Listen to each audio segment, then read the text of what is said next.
En el nombre del Padre, del Hijo y del Espíritu Santo. Ven, Espíritu Santo, llena los corazones de tus fieles y enciende en ellos el fuego de tu amor.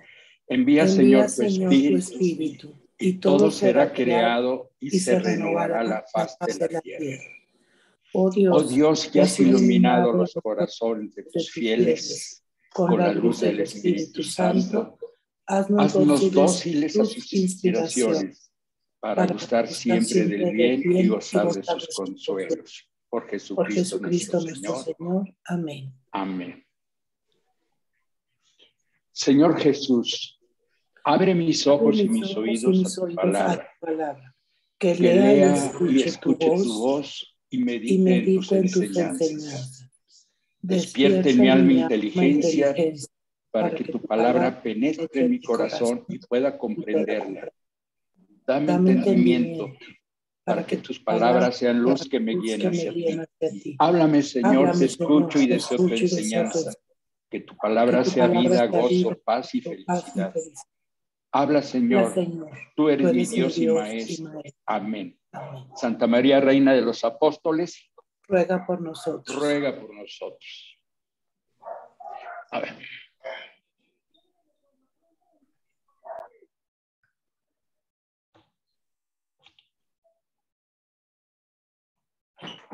Vamos a... Hola a todos. ¿Cómo van? ¿Cómo están? Muy bien, Luis. Muy bien, gracias. Bueno. Hola, Luis. Hola. Les comento que le pedí a Clara que me ayude, que me auxilie como moderadora para que ella dé la palabra y todas esas cosas. Vamos a comenzar con el tema, la enseñanza de los apóstoles. Si leemos los 3 primeros renglones, dice, la enseñanza de los apóstoles consistía ante todo en el testimonio sobre Jesús muerto y resucitado. Bien, en lo que vamos viendo los demás temas, quiero aprovechar este primer tema para introducirnos en la mecánica que vamos a seguir. Entonces, lo que acabamos de leer lo podemos ver en este diagrama. 1. Es uno de los pilares de la vida eclesial que ya vio Pati. La enseñanza de los apóstoles consistía en el testimonio de lo que habían visto y oído, y principalmente ese testimonio era en relación a la resurrección de Jesús. Vieron con los segundos cuadros, todos de color verde, que está en pequeñas síntesis lo que vimos en los 3 primeros renglones. ¿Sale? Yo creo que no se entendió. Voy a...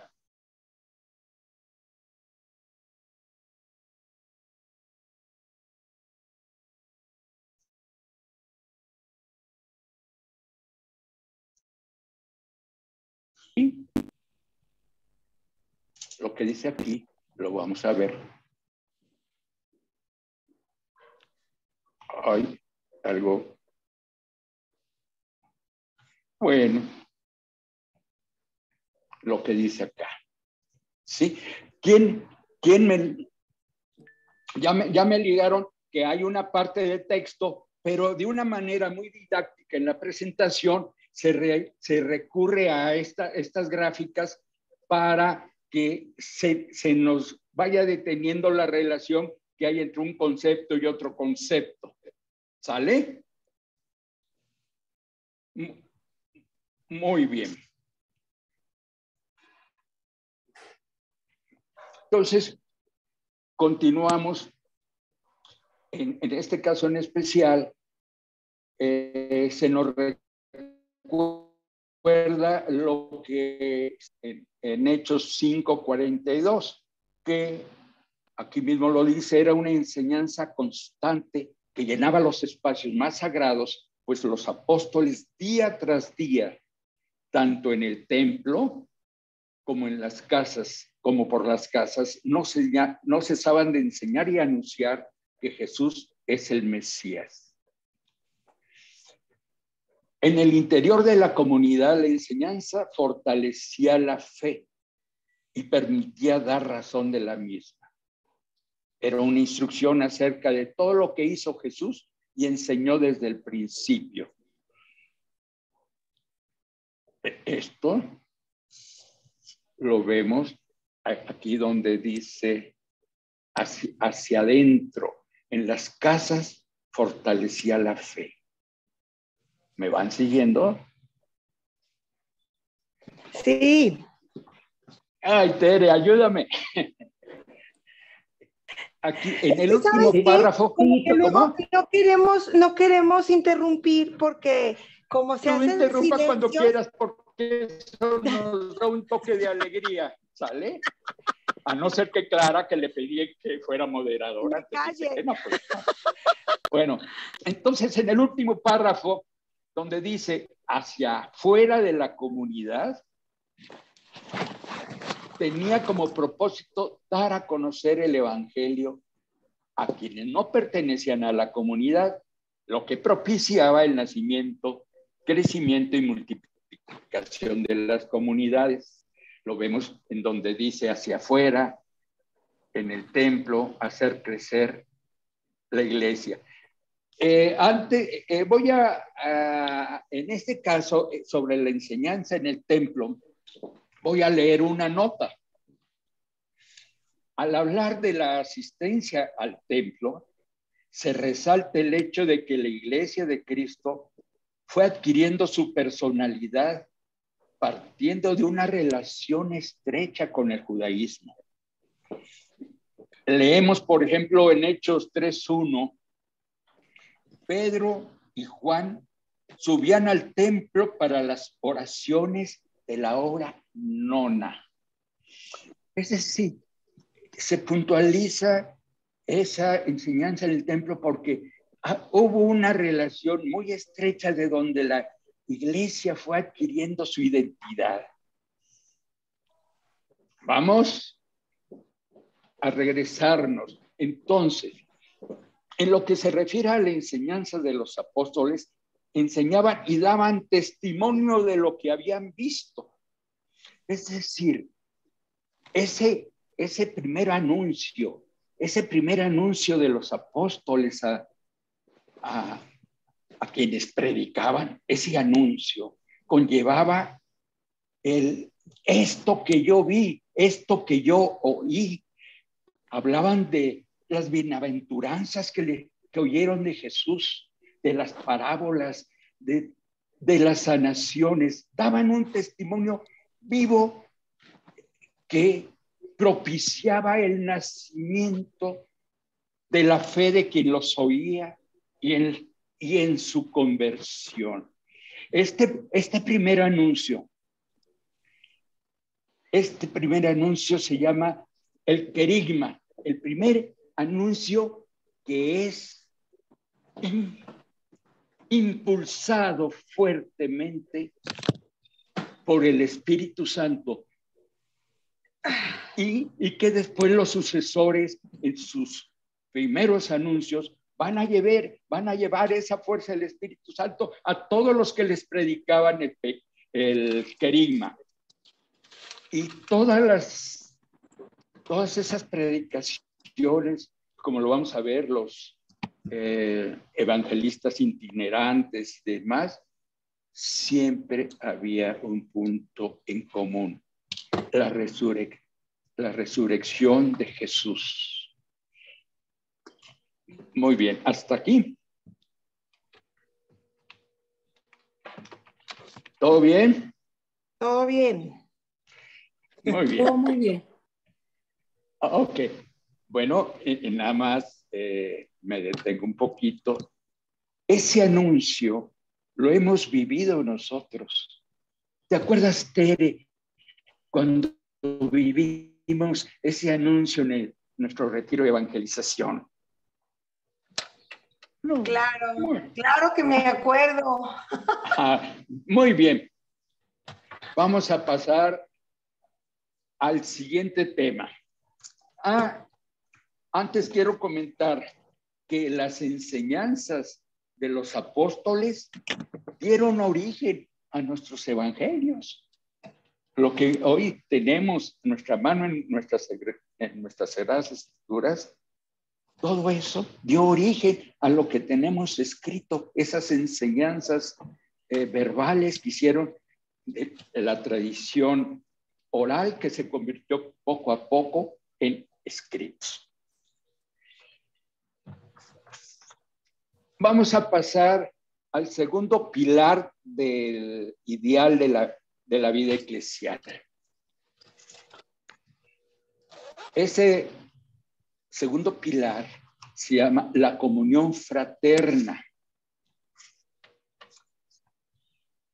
La comunión fraterna, ustedes van a oír muchas veces que al referirse a la comunión fraterna se habla de canonía, que es equivalente a comunión fraterna. ¿Y qué es la canonía? Es una común unión. Aquí lo tengo escrito, kainomía, no sé si es kainomía o kainonía, no recuerdo. Designa la común unión que el Espíritu produce entre los cristianos y las relaciones fraternas que surgen de ella. En el centro de esta gráfica se dice compartían sus bienes. Y yo les voy a compartir una nota sobre esto. La hermandad en el Espíritu hacía que los integrantes de la comunidad tuvieran pensamientos y sentimientos comunes que los llevaba a compartir sus bienes, tiempo, celebraciones, fe. Se aspiraba a que todos tuvieran un solo corazón y una sola alma. Qué bonito, ¿eh?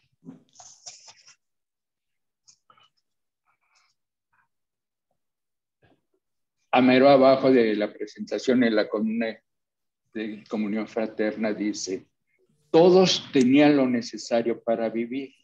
Les leo la pequeña nota. Cuando se narra el hecho de la asistencia a las viudas helenistas que necesitaban más atención, encontramos nuevamente el fin de la coinonía, la unidad de los hermanos,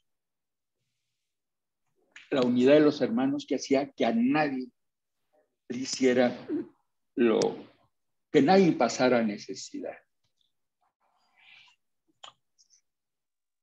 Hermanos en la fe.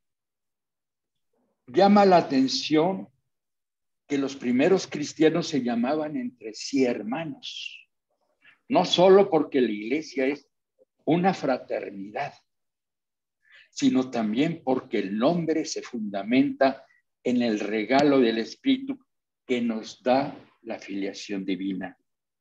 La conciencia de ser hijos amados de Dios nos convierte recíprocamente en hermanas y hermanos.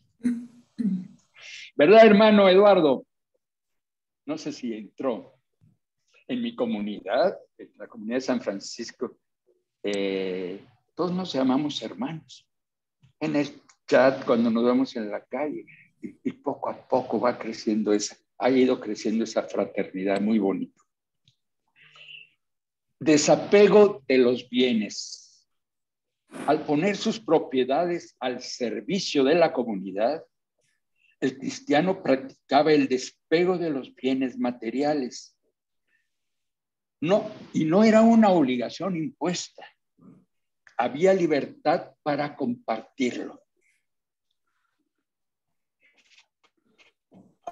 así muchos que se narra que Bernabé, que acompañó a San Pablo en la primer misión, Bernabé, nacido en Chipre, vendió lo que tenía y lo puso al servicio de la iglesia. Pero ojo, había libertad para dar. Y cuando mencioné que se ponían al servicio de la iglesia, pues recordamos a María, la madre de Juan Marcos, que ponía su casa en ese lugar donde seguramente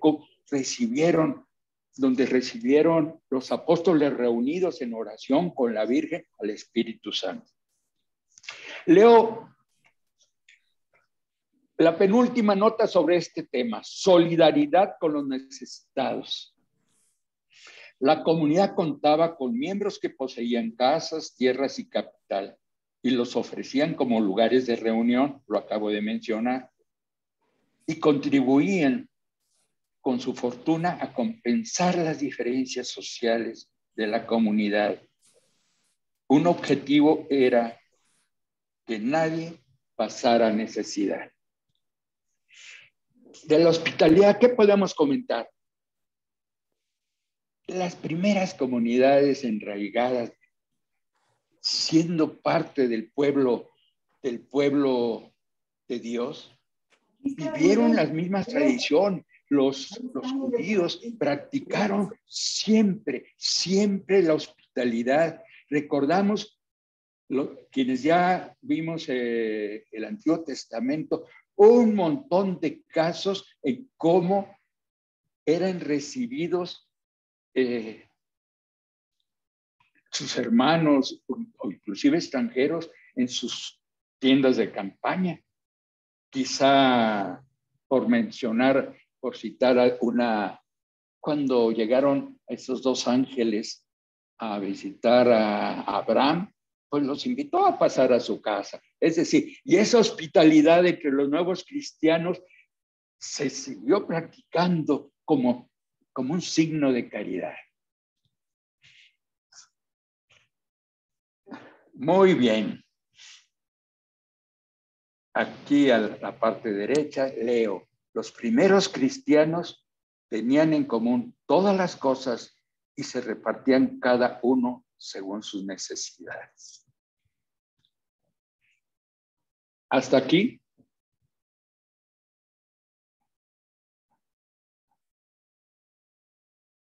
Clarita, muéveles ahí un poquito para que alguien diga esto o otro. Yo creo que todo bien. Lo único que sí, Luis, me da risa porque tiene la mano levantada. Entonces, ¿quién tiene la mano levantada? ¿Quién? Tú. Ay, te pues cedemos la palabra. Luis. Te cedemos ya, es que yo, como no decía nada, dije, bueno, yo digo. Hace un momento, cuando comenzamos con la enseñanza de los apóstoles, les dije la relación que habría entre el texto y el diagrama. Ahorita que vamos a ver el diagrama de la fracción del pan y la oración, no tenemos en la presentación propiamente dicha un texto. Entonces nos vamos a auxiliar con el diagrama. Y para efecto de ir comentando todo esto, le pido por favor a Leti que me lea lo preparado en relación al domingo, al signo de comunión, la alegría y la sencillez. ¿Estás ahí, Leti? Aquí estoy, Luisito, aquí estoy. Haznos el favor de leer lo que te pedí sobre el domingo. El domingo, primer día de la semana. El memorial de la resurrección del Señor por el testimonio de la vida de la iglesia. Sabemos que la fracción del pan era celebrada el domingo, primer día de la semana, en memoria de la resurrección del Señor. Leti, aguántame un momentito, por favor. Aguántame un momentito. Porque se me estaba pasando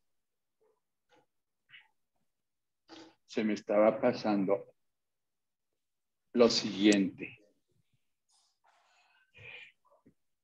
Sobre la fracción del pan, le pedí a Clara que me hiciera favor de leer un texto. ¿Cómo era la comida según la tradición judía? ¿Qué novedad imprimió Jesús a la última Pascua celebrada con sus discípulos? Vamos a oír con atención esta lectura que le pedía a Clara. ¿Estás ahí lista, Clara, en esto? ¿A mí o a Leti? Tú primero sobre cómo era la comida según la tradición judía. Espérame.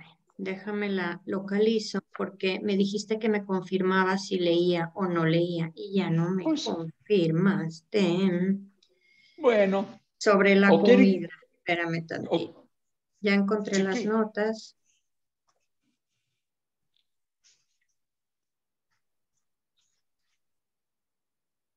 La comida, según la tradición judía, se empezaba con la bendición ritual del pan y la copa del vino.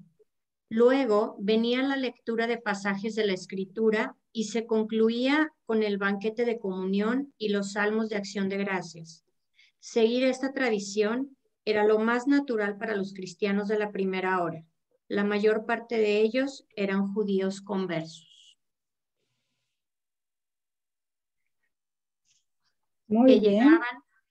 Eran judíos conversos que llegaban con una mentalidad y una cultura marcada por la tradición de los padres en la fe y la ley de Moisés.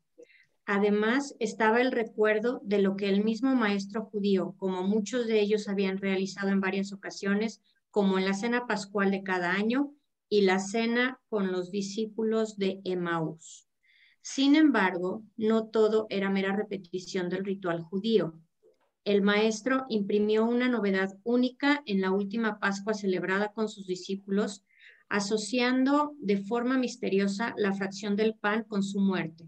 Desde entonces, el pan partido y compartido adquirió una relación especial con el sacrificio del Redentor y se convirtió en el memorial eucarístico de su Pascua.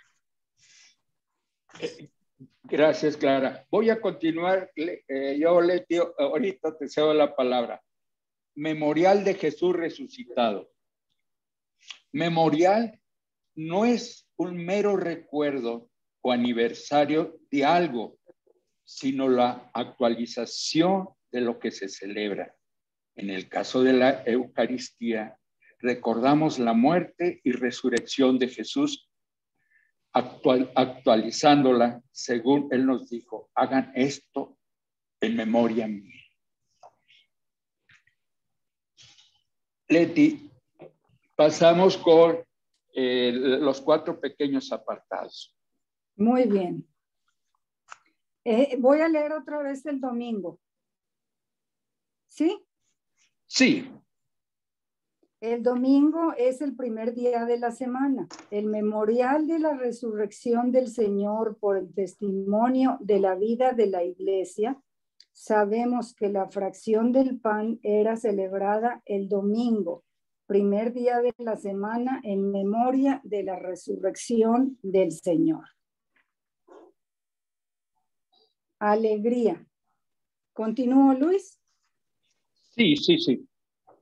Por la presencia del Señor, el coronamiento de la vida de las primeras comunidades cristianas es la alegría y la sencillez con que los creyentes partían el pan en las casas y compartían los alimentos.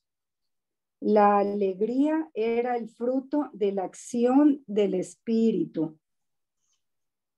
Y responderé a la espera inminente del regreso del Señor resucitado. La sencillez hablaba de la naturalidad en el compartir sin buscar ninguna otra intención que alabar a Dios. Eso era lo importante.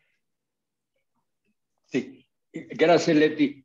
Le pedí también a Lucy, voy a apagar un segundo el micrófono. La oración. Inmediatamente después de la fracción del pan.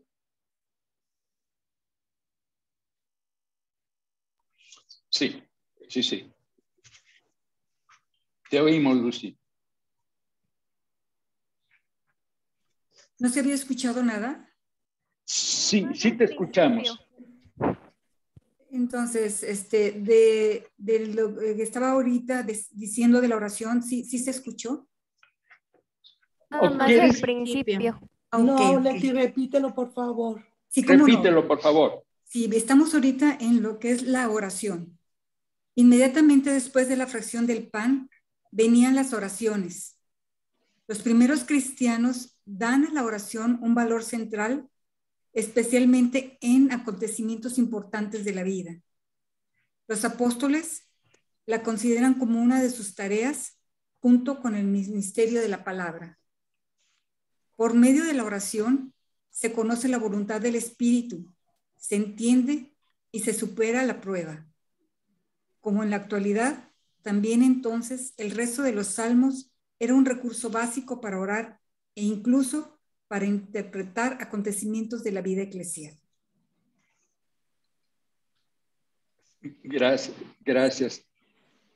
Escuchamos de Lucy, especialmente en los acontecimientos importantes. Por ejemplo, cuando hay que elegir a un sustituto de Judas, elegir a los 7 que se encargarán de la comunidad helenística de Jerusalén, otros eventos importantes donde prevalecía la oración, cuando se eligió a Pablo y Bernabé para enviarlos en misión, o a elegir a los presbíteros en las nuevas comunidades que iban surgiendo. También la oración se hacía presente en los momentos de persecución y de crisis. Así la comunidad se pone en oración frente a la amenaza de la persecución judía contra los apóstoles. También la comunidad se recoge en oración después de la muerte de Santiago y mientras Pedro está en la cárcel en espera de su juicio. Son unos ejemplos. Aquí, a la fracción del pan y la oración, estamos viendo lo que conocemos como la Eucaristía. Pasamos rápidamente a lo siguiente. Ya vimos los 4 pilares, les dimos una repasadita a los 4 pilares que se mencionan en 2:42, que es la cita que inspira los trabajos de la parroquia, como nos lo dijo muy bonito Ale. Entonces, vemos el siguiente tema: la iglesia de Jerusalén y la iglesia de Antioquía. 2 modelos de la única iglesia.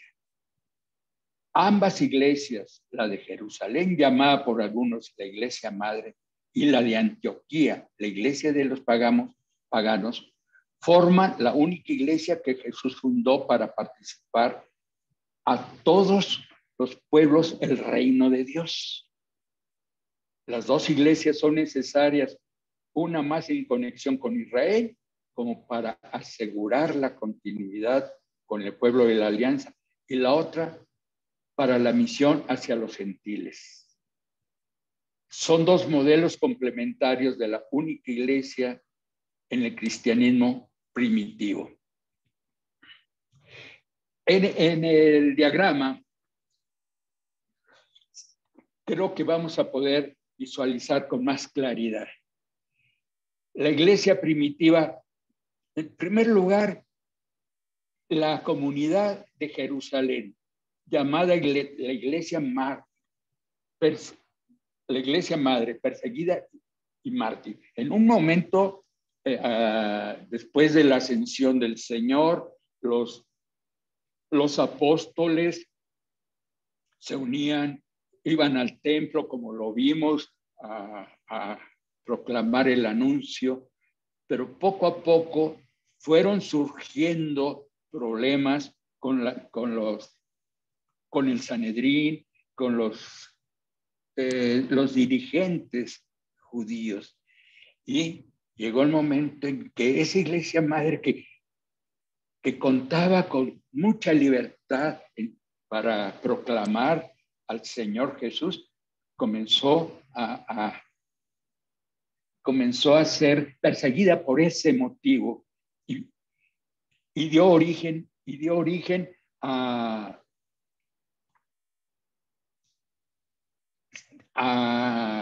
por ejemplo, al primer martirio que se nos narra en Pablo, el martirio de Esteban. De Esteban, sí. Ahora bien, en la iglesia madre, la iglesia de Jerusalén, fue enfocada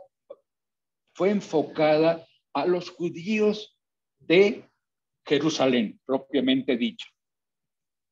Los conflictos que comienzan a surgir fue en relación con la circuncisión, con los alimentos impuros y con la ley de Moisés, que la otra comunidad, la comunidad de Antioquía, que ahorita brevemente comento cómo se fue formando, pues esa comunidad, pues no le daban por el lado de la circuncisión,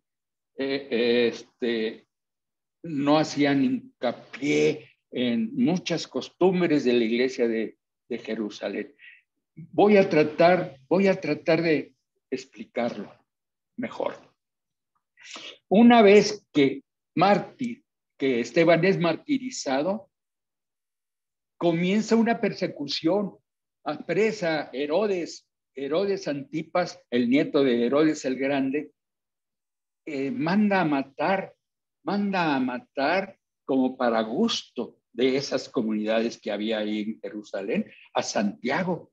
Y de ahí se comienza una persecución de tal manera que todos los helenistas, los judíos helenistas, huyen para Samaria, para Siria, para Chipre y llegan a Antioquía. Y de ahí se va generando la evangelización, comenzando con la predicación de Felipe en Samaria. ¿Hasta ahí vamos bien?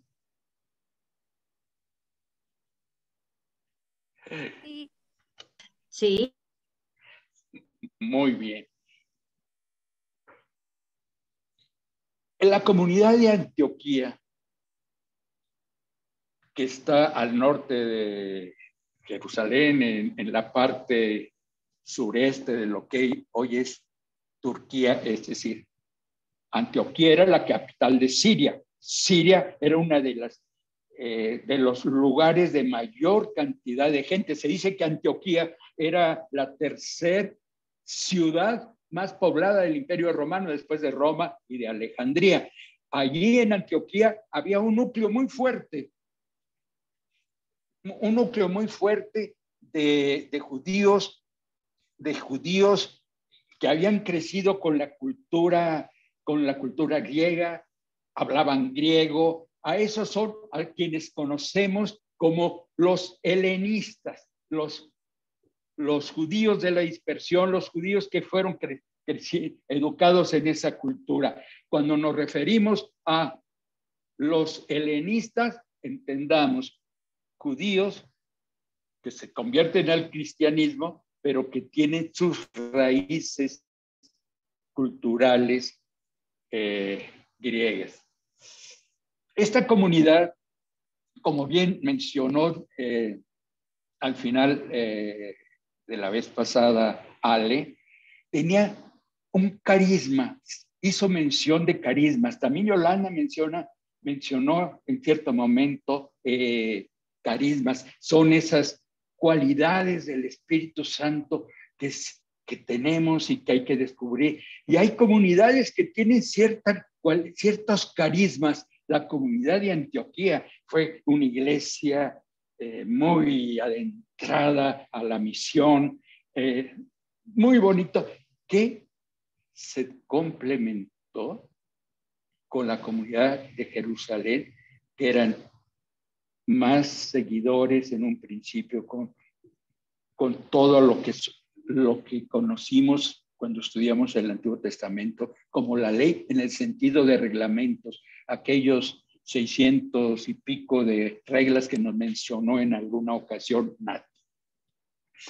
En la comunidad de Antioquía se usa por primera vez el nombre de cristianos. ¿Alguien sabía eso? No, yo no sabía. No. Bien, allí en esa comunidad primaria. Quiero hacer una mini reflexión. Qué hermoso regalo nos dejó Lucas con Hechos de los Apóstoles.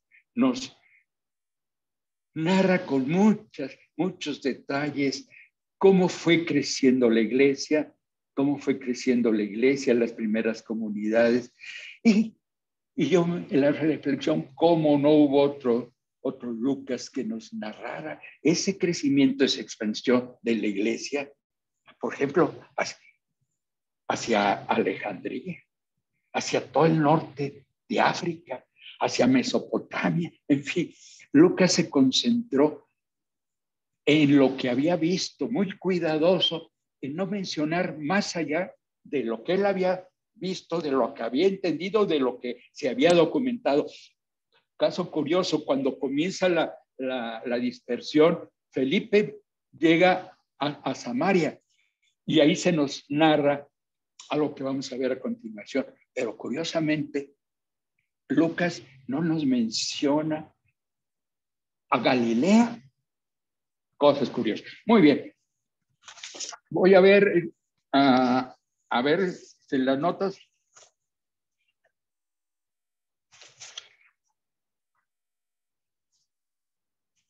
Muy bien, con esto damos por concluido el tema de la iglesia primitiva, no sin antes preguntarles alguna cuestión que quieran complementar. El equipo de formación, luz verde para comentar y ayudarnos a todos. Bueno, pasamos.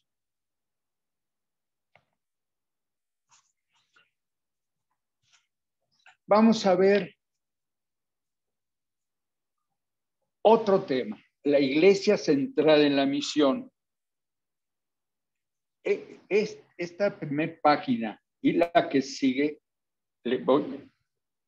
voy a pedir que alguien nos la lea. Puedo leer, Luis. Yo la puedo leer.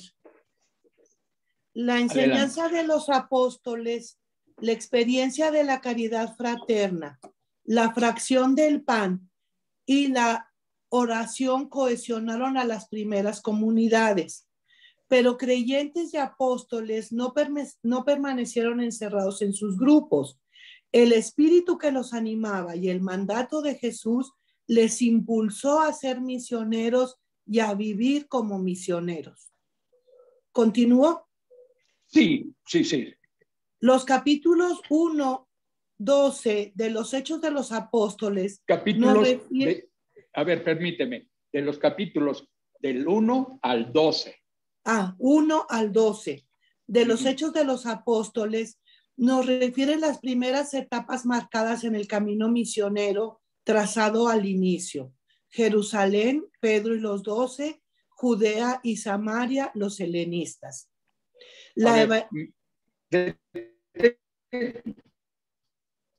Detente un segundo. Sí, claro. Se nos acaba de leer las primeras etapas marcadas en el camino misionero trazado al inicio. Si leemos Hechos 1:8, ahí vemos esas etapas que el mismo Jesús marcó. Jerusalén, Judea y Samaria, y después a los gentiles. Entonces, aquí se refiere a las primeras etapas marcadas en el camino misionero. Síguele, sí, por favor.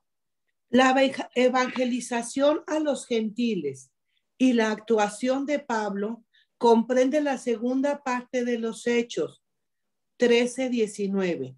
En los llamados... Aquí me detengo. Yo creo que debió haber estado escrito del capítulo 13 al capítulo 28. 19.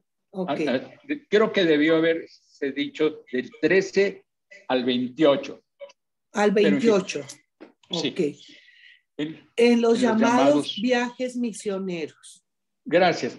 Vamos a... También a alguien le pido que lea esta otra página y nos entretenemos en algunos detalles. Yo lo leo. ¿Quién quiere? ¿Cómo? Lo leo. Con la entrada en escena de los judíos cristianos helenistas que iban predicando el Evangelio de Jesús, comienza la segunda fase del programa evangelizador trazado por Jesús, Hechos, capítulo 1, versículo 8.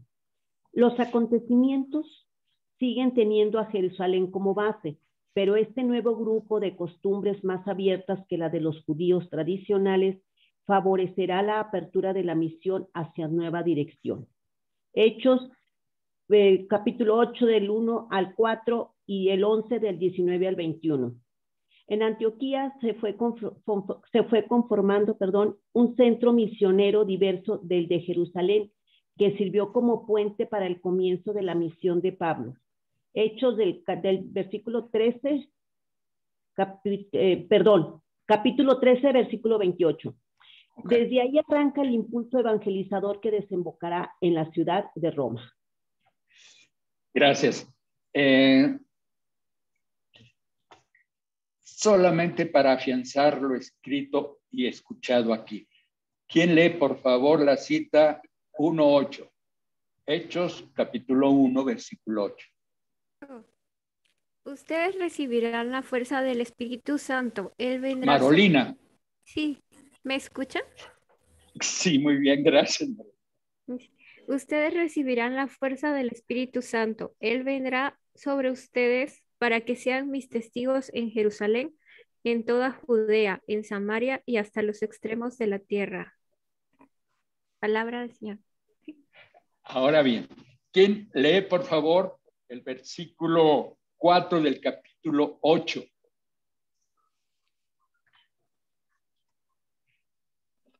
Mientras tanto, los que se habían dispersado anunciaban la palabra en los lugares por donde pasaban. Alguien que lea los versículos del 19 al 20. Del 19 al 20 del capítulo 11.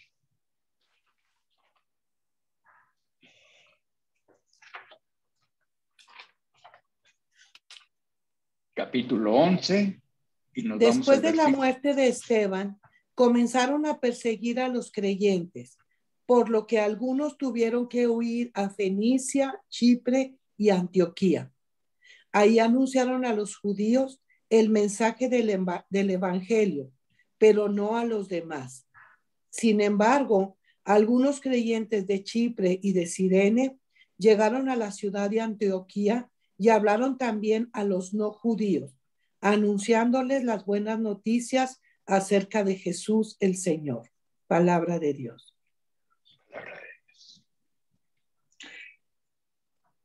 Bien, vamos a pasar al esquema. Ya con lo que acabamos de oír y de leer, creo que se nos hace más fácil. Primero, el Espíritu Santo impulsó la predicación de los apóstoles y de los misioneros helenistas. La predicación de los apóstoles fue dirigida a los judíos de Jerusalén. Los misioneros helenistas, su predicación fue a los judíos de Antioquía y a los paganos. Leti, Patti. Patti. Sí, Luis. ¿Puedes leernos, por favor, la nota preparada sobre modo itinerante de evangelizar? Sí, cómo no. Dice, modo itinerante de evangelizar. En general, los misioneros eran itinerantes. Centraban la predicación en la llegada del reino en Jesús, Hijo del Hombre, al Señor, al Cristo, al Mesías.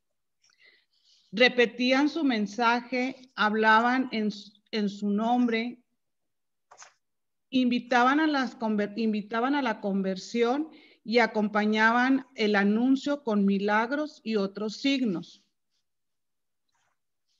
Con seguridad hubo misioneros que dejaron todo por la causa de Jesús y que, al igual que al Hijo del Hombre, no tenían dónde reclinar la cabeza. Familias de buena voluntad y cristianos los acogían y participaban en las reuniones de evangelización. Los misioneros visitaban las comunidades ya establecidas y les predicaban el evangelio. Antes de partir, hacían otro grupo cristiano. Con este modo itinerante de evangelización, daban testimonio del maestro que recorría todos los pueblos y aldeas, enseñando en las sinagogas, anunciando la buena noticia del reino y sanando todas las enfermedades y dolencias. Bien, continuamos. Hay un pequeño apartado que habla de hostilidades. Hay certeza que los primeros misioneros que fueron recorriendo todos los lugares de su misión fueron sujetos a muchas hostilidades, no se la llevaron de gratis. Ellos iban hablando, perturbando el orden establecido. Esas hostilidades a las que muchas veces no queremos enfrentarnos para hacer nuestras pequeñas misiones. Muy bien, pasamos a etapas del programa misionero. El programa misionero trazado al inicio de Hechos lleva consigo la efusión del Espíritu Santo, primero a los judíos en Jerusalén, después en Samaria y la apertura final a los paganos. De este modo se manifiesta la universalidad de la salvación y por lo tanto de la iglesia, pero además se manifiesta la gratuidad del don del Espíritu Santo con la aceptación de lenguas y culturas, es decir, de toda persona. Se lee en Gálatas: ya no hay distinción entre judío y no judío, entre esclavo y libre, entre varón o mujer, porque todos son uno en Cristo. En este diagrama, al lado izquierdo vemos, después del martirio de Esteban, la iglesia de Jerusalén es perseguida. Es una pequeña síntesis de la etapa del programa misionero. Entonces, después del martirio de Esteban, la iglesia de Jerusalén es perseguida y se extiende a Judea y Samaria. Felipe, Pedro y Juan en Samaria. Es lo que se le llama el Pentecostés de los samaritanos. Los samaritanos, que es la parte norte de Belén, donde estaban los judíos del reino del norte o llamado Israel, fue el primer punto de evangelización de un Felipe, que era uno de los 7 diáconos, compañero de Esteban. Felipe fue el encargado del primer anuncio del querigma en Samaria. Cuando se supo de todo esto, Pedro y Juan fueron a Samaria y a ellos, a los que habían sido evangelizados, se les había dado ya el bautismo en Jesucristo. Llega Pedro y Juan les imponen las manos, esa efusión sobre esa pequeña comunidad. Recibe la efusión del Espíritu Santo, es lo que se le conoce como el Pentecostés de los samaritanos. Me regreso al mismo diagrama. El Pentecostés de los judíos ya lo vimos muy claramente hace 15 días. En lo que se refiere al Pentecostés de los paganos, sucede en Cesarea, en Éfeso, en Jaffa. Recordamos que estando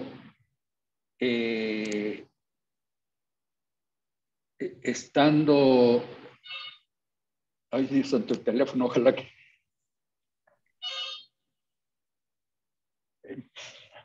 que no sé si ir a colgar o no. Bueno, espero que no se distraigan mucho. Muy bien, el Pentecostés de los paganos se da en el momento que hay dos situaciones. Cornelio, que tiene una visión, y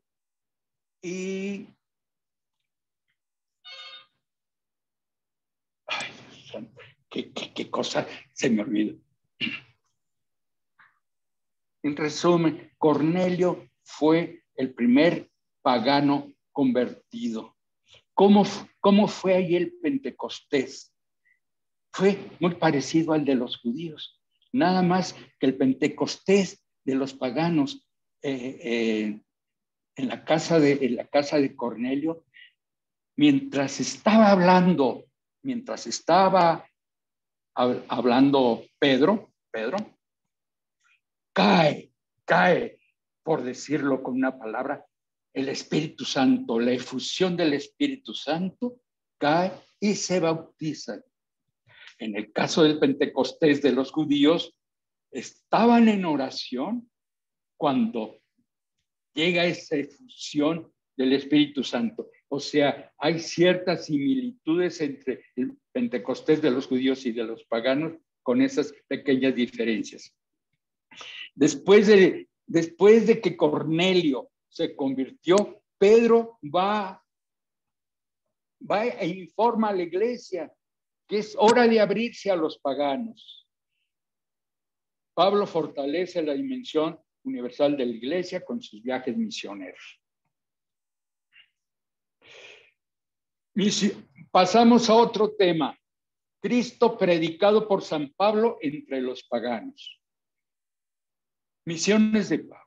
La llegada del evangelio hasta los confines del mundo conocido en ese tiempo se lleva a cabo a través de Pablo y sus colaboradores en 3 grandes misiones que abarcaron una región considerable del territorio. Al final de la película que vimos de San Pablo, se menciona que San Pablo recorrió alrededor de 16,000 kilómetros en sus peregrinaciones. Bueno, estas misiones presentan algunas características comunes, como son la evangelización primera, que es el querigma, la formación de pequeños grupos cristianos, el fortalecimiento en la fe de los convertidos al cristianismo, la designación de los responsables en cada iglesia, la transformación de las comunidades en centros de irradiación misionera.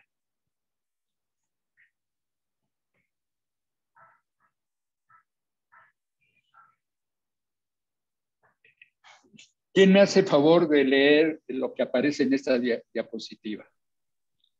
Yo, Laura, Luisito. Hola, Laura, sí. Hola.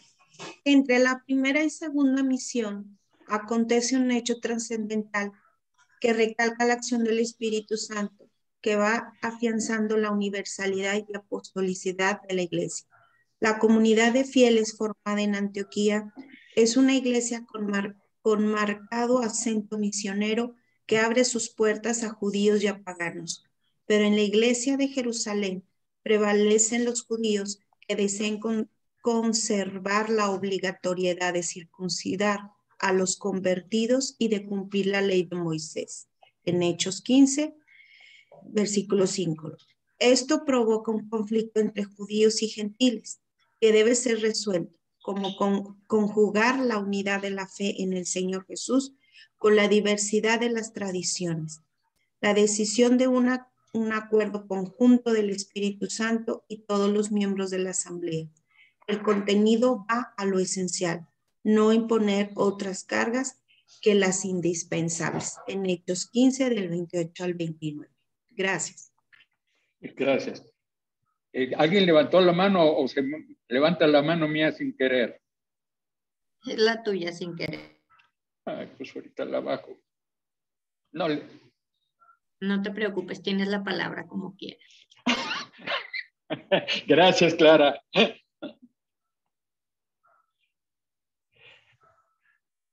¿Quién nos ayuda a leer esta parte? Lo leo. Los últimos capítulos de los Hechos son una joya literaria que debe leerse en 3 ámbitos. Histórico, en donde encontraremos datos del Pablo misionero que se dirige a Roma, de testimonio cristiano ante innumerables peligros y de predicación del Evangelio en Roma, con lo que alcanza el fin del programa misionero trazado al inicio. Al concluir el recorrido por el libro de los Hechos, encontramos la síntesis de lo que fue la vida de Pablo, conquistado por el Espíritu para la causa de Cristo. Recorrió diversos caminos cercado por diversas tribulaciones, pero con la dedicación que le daba el Espíritu para anunciar el reino de Dios y enseñar cuanto se refiere a Jesucristo el Señor, con toda libertad y sin obstáculo alguno. Hechos 28, versículo 31. Es todo un programa del discípulo cuyo final llega cuando termina la propia vida. Gracias. No hay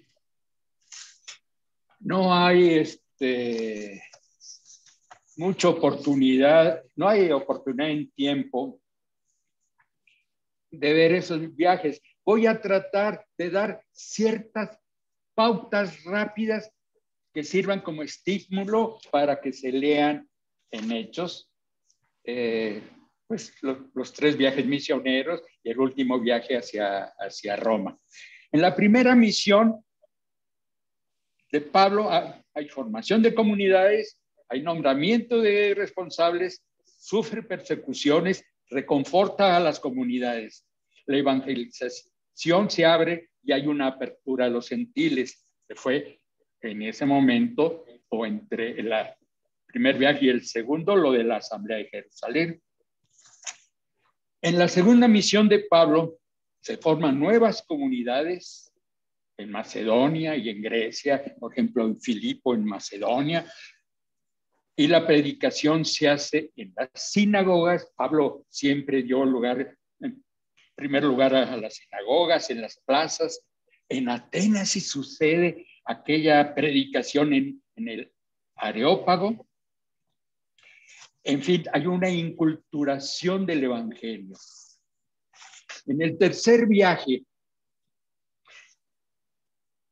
se abren nuevas formas y lugares y espacios. La misión es acompañada de predicación, celebración y oración.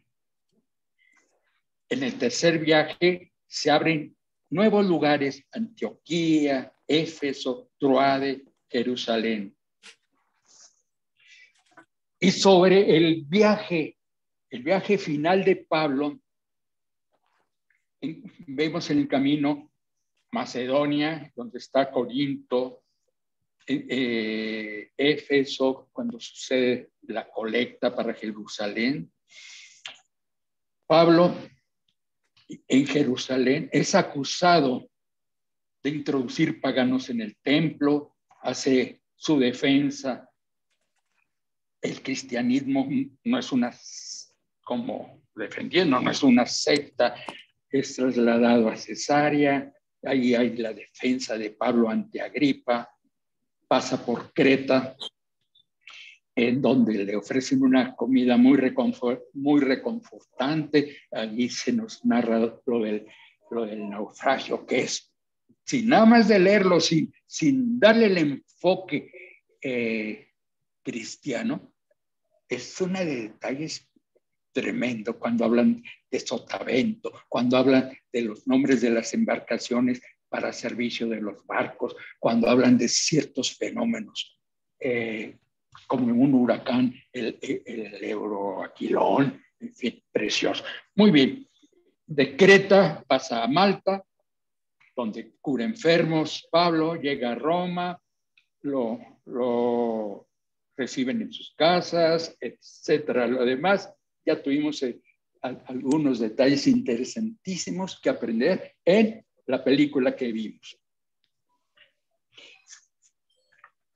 Estoy un poquito rápido porque Clara nos va a hacer el favor de hacernos el ejercicio final, igual que lo hizo cuando terminó su charla Patti hace 15 días.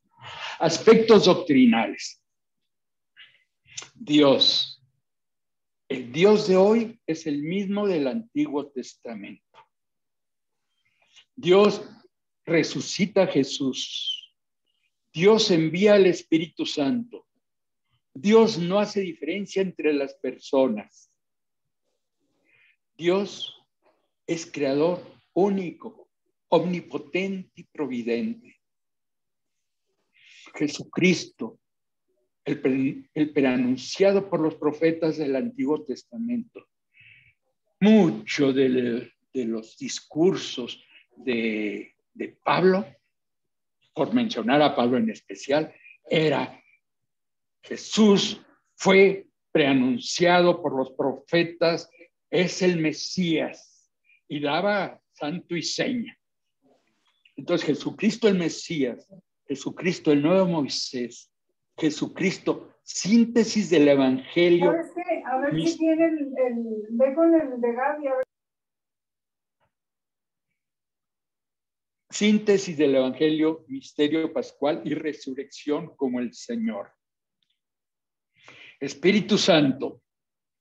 Hechos es el Evangelio que muchos llaman el Evangelio del Espíritu Santo con sentido mesiánico.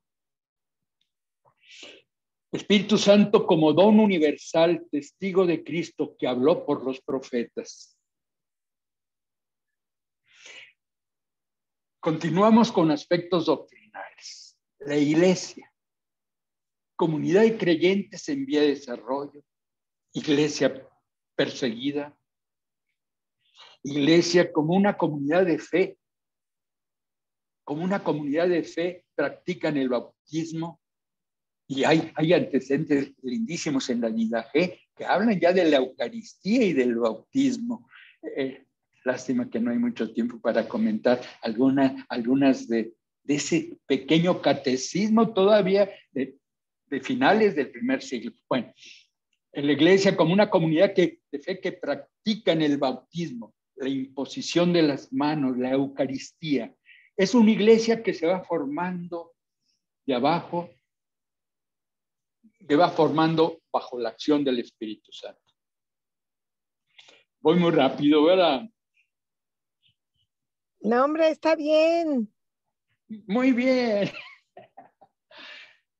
El gran mensaje de la comunidad cristiana es el querigma, el anuncio del acontecimiento pascual que se resume así: la pasión y resurrección de Jesús está testimoniada por los apóstoles, los cuales son testigos oculares de ello. Implica la fe, la aceptación de su mensaje y la conversión. Voy a comentar algo más sobre el querigma. El querigma, en ese primer anuncio, ni los primeros apóstoles, ni sus sucesores, ni los evangelizadores hacían esquemas, preparaban sus discursos. En el anuncio, la fuerza del Espíritu Santo es predominante, es el Espíritu Santo que impulsa a esa primer predicación, el querigma. Bueno, el Espíritu Santo inspira las decisiones de la iglesia, convierte a los apóstoles en testigos e intrépidos misioneros de Jesús en Pentecostés. El Espíritu Santo impulsa a la iglesia naciente. Aspectos para terminar, continuamos con esto de los aspectos doctrinales. Características de la comunidad cristiana. El querigma, asisten a las enseñanzas de los apóstoles. Toda la enseñanza de los apóstoles fue un anuncio querigmático. La coinonía, viven en comunión fraterna y en caridad.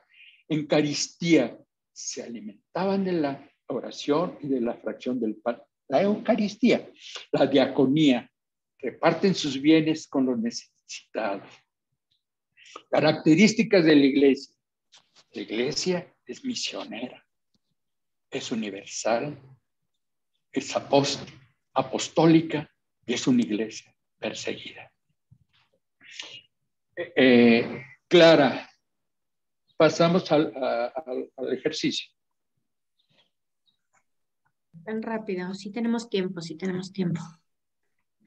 Sí, vamos muy bien. Sí, hacemos el ejercicio y algo que quiera complementar, todos los que estamos ahorita disfrutando el taller, si hay comentarios, etcétera, pues si nos sobran 5 minutos, a toda. ¿Quitas la presentación, porfa, para que comparta yo? Sí. Gracias. Vamos a continuar con lo que empezamos con Patti. Realmente es como todo un tema desde que empezamos la clase con Patti, la película y terminando con Luis. Y realmente son preguntas como para recordar así los puntos como importantes que vienen en la presentación, que de ninguna manera hace justicia a todo lo que Patti y la película y Luis nos han enseñado, ¿verdad? Pero bueno, si quieren repasamos desde las preguntas pasadas y ya entramos directo a las preguntas del tema de hoy. ¿Les parece? ¿Te parece, Luis? Perfecto, pues ya deben de saber las respuestas a esto y a ver qué tan rápidos. A Tere ya se le han de haber olvidado. A ver, vamos a ver, lista, micrófono abierto, Tere, todas listas, todos, ¿va? Estas son de recordar. El libro de Hechos nos proporciona un informe sobre él. El inicio de la iglesia. Claro. Ándele. Y forma una unidad teológica con él. Con el Evangelio de San Juan, de San Lucas. De San Lucas, según San Lucas. La que sigue. El libro de Hechos nos coloca en contacto vivo ¿con quién? Con el Espíritu Santo. Eso. El Espíritu Santo provocó y acompañó a la práctica itinerante de quiénes. Los apóstoles. Los apóstoles. Ok. Y los misioneros. Los colaboradores. Apóstoles y colaboradores. Ok. ¿Desde dónde parte o inicia el libro de Hechos de los Apóstoles? Desde después de la muerte de Cristo. Después del Pentecostés. Sí, parte de la ascensión de Jesús. Y termina con la actividad ¿de quién? De Pablo. De Pablo. Pablo, muy bien. ¿Cuántos años aproximados contempla el contenido de este libro? 33. 30. Aproximadamente 30. 30. Ahí viene difícil. ¿En torno a cuáles 3 ejes gira el contenido de este libro? La formación de la iglesia. ¿Recuerdan? La animación constante del Espíritu Santo, el movimiento misionero y la formación de pequeñas comunidades domésticas. ¿Va? Los 24 discursos en este libro se centran en lo esencial, que es ¿qué? El Espíritu Santo. La de resurrección de Yo calladita. La que sigue. Esta no estaba, esta es nueva. ¿Qué 4 exigencias o pilares desembocan en el ideal de la vida eclesial y que en el libro de los Hechos se hace énfasis? Platicamos al principio. Oración. La oración. Parte de la comunidad. La comunidad. La diaconía. La Eucaristía. La enseñanza de los apóstoles, la comunión fraterna, la fracción del pan y las oraciones. Sí. ¿Ok? La que sigue. ¿En qué consistía la constante enseñanza y anuncio de los apóstoles? En la muerte y resurrección de Jesús. Excelente. ¿Quién impulsó a los creyentes y apóstoles a salir de sus grupos llevando la buena nueva y vivir como misión? El Espíritu Santo. Claro. La que sigue. ¿Qué conflicto se suscitó entre los cristianos judíos y los cristianos helenistas dentro de la comunidad de fieles formada en Antioquía? La circuncisión. Muy bien. Sí, todos están poniendo muchísima atención. Me encanta. ¿Qué decisión toman los apóstoles y los ancianos ante este conflicto? La respuesta la van a encontrar en Hechos 15, 28 y 29. Es ir con los apóstoles y llegar. Que no había que cargar más. Ajá. Que no fuera coman lo carne de esencial. animal. Hechos 15, 28, 29. Que Ahí no coman termina carne como de un- animal. Se abstuvieran de ídolos. Sí, ahí ya es como un resumen pequeño de todo lo que nos Y platican. que eviten la inmoralidad sexual. Y volvemos de nuevo a que nos dejemos guiar por el Espíritu Santo. Ajá, exactamente. La que sigue. ¿Cuál es el gran mensaje de la comunidad cristiana? ¿Cómo se le llama? El querigma. Perfecto. ¿Y qué es el querigma? Asisten a la enseñanza de los apóstoles. El anuncio. Del acontecimiento pasado. Perfecto. Creo que son las últimas 2. ¿Cuáles son las características de la comunidad cristiana? El querigma, Ahora la sí. economía, la Eucaristía y la diaconía. Excelente. Yo la dije en Dilo, Tere, también lo quieres decir. Yo la dije También. equivocada en la anterior. Va la que sigue. Y última. ¿Cuáles son las características de la iglesia? Misionera universal, apostólica y perseguida. Excelente. Todos Ay, estuvieron lo de perseguida prestando. no está padre. ¿Mande? Lo de perseguida no está padre. Siempre ha sido. Fíjate qué importante esto, Tere. No está padre y sin embargo ahorita Wow, sí. lucharon por continuar. Bueno, ahorita se me vino a la mente esto. Lucharon por continuar en su fe y aquí nosotros, pues, muchos de aquí de la actualidad, mejor le damos la vuelta y ni siquiera pensamos o tratamos de defender. Mejor nos hacemos los ignorantes y le damos la vuelta a esto y vamos por otro lado. Pues sí, tienes toda la razón. ¿Compraste? Yolanda tiene la mano levantada, Yolanda. Sí, yo iba a comentar que fue la persecución la que hizo que fueran los apóstoles a otros lugares. O sea, que hay un plan de Dios en todo lo que vivimos y que muchas veces no somos capaces de ver, pero fue por las persecuciones y sigue siendo, porque seguimos siendo perseguidos, que nosotros tenemos que salir a dar testimonio, igual que los primeros cristianos, de nuestra fe.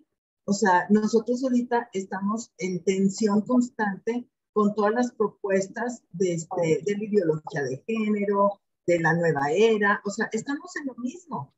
Y muchas veces somos perseguidos. No podemos dar nuestra opinión porque ya se nos reclama que somos intolerantes. Entonces, ¿dónde está ese valor que tenían los primeros cristianos de dar testimonio de nuestra fe? Entonces, la persecución es parte del proyecto de Dios para nosotros. Gracias, Yoli. Tienes mucha razón. Tienes razón. Siempre queremos lo lindo. Y no, pues en la crisis es el crecimiento. A ver, yo levanté la mano, yo quisiera participar. Estamos juntas en catequesis y ella no tiene miedo de hasta cierto punto decir ciertas cosas que pudiéramos decir incomodar a los papás, así como decirles, a ver, ¿cómo? ¿Quieres ir al partido de fútbol es más importante que ir a misa? ¿O quieren hacer eso? O sea, yo la admiro porque ella no tiene miedo de que muchas veces todos tenemos ese miedo de, ay no, después ¿qué van a decir? O qué, o sea, yo creo que como dice ella, o sea, no nada más era antes, sino ahorita hay que tener la valentía también de defender nuestra fe y decir lo que, ahora sí que como nos invita también el Papa Francisco a hacer una corrección fraterna, ¿verdad? Porque muchas veces yo pienso que ahorita la religión, pues a los papás se les hace fácil faltar a misa porque piensan que no es un pecado estar faltando a misa los domingos y prefieren hacer otras cosas. Entonces, hay que decirlo como es. Estás faltando al tercer mandamiento. Tienes que ir a misa. Cierto. Correcto.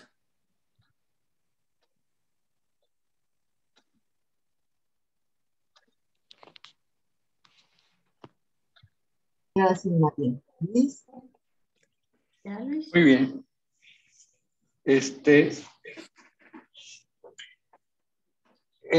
Quiero comentar un detalle. Algún día lo leí en una exhortación del Papa Pablo VI que habla sobre las comunidades religiosas. Y en cierta parte habló de la coinonía, la gran coinonía. Y se me quedó grabado. Y la gran coinonía es esa unión del Padre con el Hijo y el Espíritu Santo. A esa coinonía estamos llamados todos los cristianos. También en coinonía, leyendo un poco sobre el tema, encuentro ejemplos maravillosos que hay veces se nos escapan. Los ejemplos de esa vida fraterna en los monasterios, en nuestros monasterios, en esos conventos,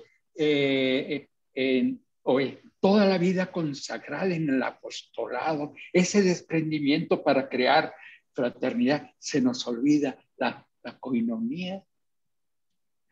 Se ha vivido en la iglesia durante estos 2 siglos. Otro aspecto que me viene a la mente, los misioneros. Si en México tenemos a la vista esos misioneros que recorrieron todo el país y se fueron caminando, misionando hasta Baja California, en fin, Junípero Serra y demás. ¿Y quién más como misionera que sin muchas palabras, nuestra Santísima Madre María de Guadalupe, que después de no haber sucedido, que no había podido suceder la evangelización, la conversión de nuestros pueblos, se había luchado de todas maneras en 10 años, se presenta como gran misionera María de Guadalupe, y su vestimenta, como nos lo ha explicado maravillosamente el Padre Mario, es una catequesis tremenda que se hace una conversión fenomenal en nuestro pueblo. Muy bien, Ale, ya nos quedan 5 minutos. Redondea todo lo que creas necesario. Sí, por favor. Bueno, yo creo que ya se dijo mucho, pero bueno, regresemos a la experiencia de esos primeros cristianos. Ahorita que comentaba Yolanda, Maye, híjole, a nosotros nos toca un reto bien grande, ¿no? Ahorita estamos pasando por una situación mundial, digo, muy fuerte, y donde los cristianos tenemos que salir al rescate con la oración.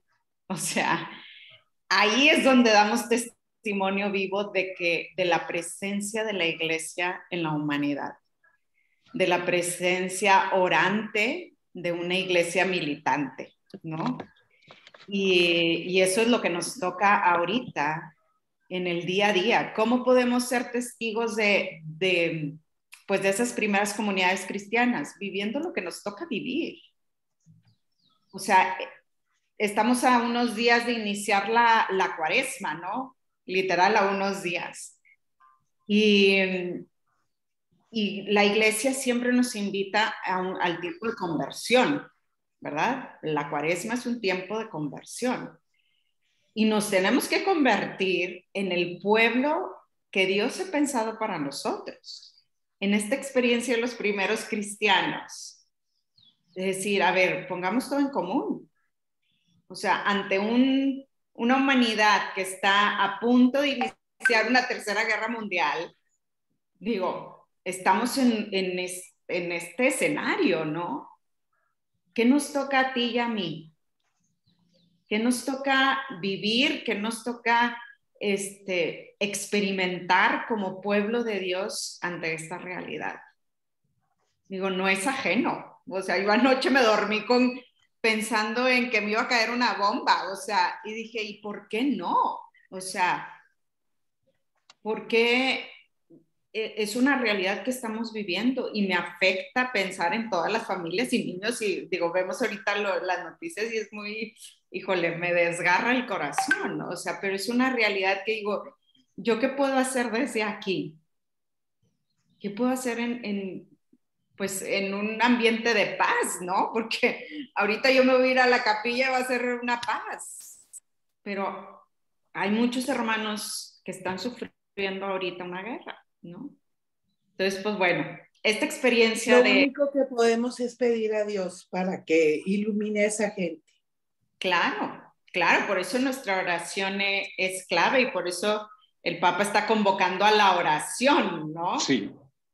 Porque... Y al ayuno, Ale, oración y ayuno. Claro, oración, ayuno y penitencia. O sea, ese es, digo, yo creo que por eso también es propicio, el Papa lo ha puesto el 2 de marzo como una jornada especial de oración y ayuno, porque iniciamos también la cuaresma, ¿verdad? Pero estamos viviendo una situación pues muy importante. Entonces, digo, esto lo asumimos en primera persona. Yo creo que Hechos de los Apóstoles nos va narrando la historia personal y la historia comunitaria, pero también la historia personal. O sea, ¿qué pasó con cada persona que fue capaz de vivir esto, no? Algo pasó a nivel personal y por lo tanto, esa conversión personal repercutió en la vida comunitaria.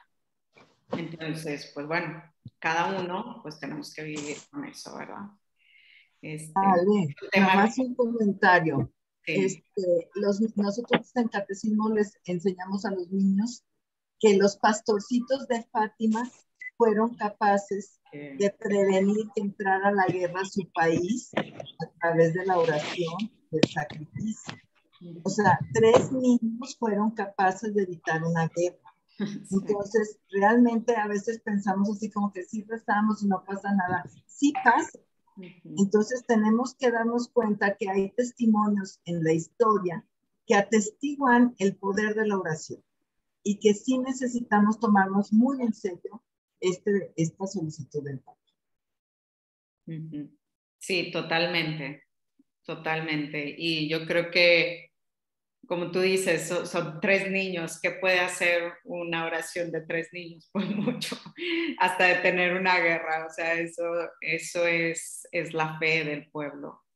Y hay que creer también pues en esto, ¿no? En ser como niños, creer que nuestra oración, por más pequeña que sea, es una súplica a Dios, ¿no? Entonces y Él lo toma en cuenta. Así que sí, es cierto. Pues bueno, iniciamos ya la próxima semana Cuaresma, así que, pues bueno, los invito y me invito, ¿no?, a vivir este tiempo de conversión con ese deseo de ser cada vez más santos, de invitar a estos primeros cristianos y de vivir con eso realmente en el corazón, ¿no?, en nuestro actuar, en el día a día. Y pues bueno, de aquí de la parroquia pues siempre hay alguna propuesta, entonces pues bueno, ahí los invito a seguir redes sociales y todo, para poderlo vivir como debe ser, ¿sí? Yo más tarde les comparto los horarios para miércoles de ceniza y todo eso. Bueno, yo creo que es todo. Terminamos. A ver, si le pedí a Amalia que hiciera la oración final. Muy bien. Gracias, Señor, por este nuevo día. Gracias, Señor, por esta reunión. Gracias, Señor, porque hoy estuviste en nuestros corazones, en nuestros hogares. No podemos pasar desapercibidos, Señor, como comenta la situación por la que estamos viviendo. Te pedimos, Señor, que nos ayudes a seguir adelante, aprendiendo a ser pacientes y a esperar por tus tiempos, Señor. Recordándonos que tú nunca nos darías una carga que no podamos soportar, pero que a veces no entendemos. Sabemos que donde terminan nuestras fuerzas, Padre, justo ahí empiezan las tuyas. Y es ahora más que nunca, Señor, Espíritu Santo, te pedimos que nos impregnes de tu amor, que nos sigas guiando a continuar adelante como aquellos primeros apóstoles. Abre nuestros corazones. Te pedimos por esas hostilidades que ya empiezan, Padre Santísimo. Danos esa paz tan necesitada en nuestros hogares, en nuestras familias, en nuestra nación. Espíritu Santo, que tú inspiras e impulsas a la iglesia, sigue guiándonos, Padre Santísimo, tomados de tu mano, y ayúdanos a seguir unidos en oración, que es nuestra única arma tan poderosa que podemos tener desde nuestra boca. Ayúdanos a que siempre salgan de nuestros labios palabras de amor, palabras de aliento, palabras para aquellos que sufren, que las enviamos desde aquí, Padre Celestial, hasta aquella nación, hasta Ucrania, hasta Rusia, por aquellos que sufren, porque tanto los que atacan como los que son atacados sufren, Padre Celestial, tantas vidas que ya están padeciendo. Como la oración de Juan Pablo II, oh Dios, creador del universo, que extiendes tu preocupación paternal sobre cada criatura y que guías los eventos de la historia a la meta de la salvación, nosotros reconocemos tu amor paternal que a pesar de la resistencia de la humanidad y en un mundo dividido por la disputa y la discordia, tú nos haces preparar para la reconciliación. Renueva en nosotros las maravillas de tu misericordia. Envía tu Espíritu Santo sobre nosotros para que Él pueda obrar en la intimidad de nuestros corazones. Y a ti, Mamita María, guíanos, protégenos, cúbrenos con tu manto y guía a esos hijos tuyos para el entendimiento, para la fraternidad en la paz universal. Dios te salve, María, llena eres de gracia. El Señor es contigo. Bendita eres entre todas las mujeres y bendito es el fruto de tu vientre, Jesús. Santa María, Madre de Dios, ruega por nosotros los pecadores, ahora y en la hora de la muerte. Amén. Amén. En el nombre del Padre, del Hijo, del Espíritu Santo. Amén. Amén. Gracias, Dios los bendiga.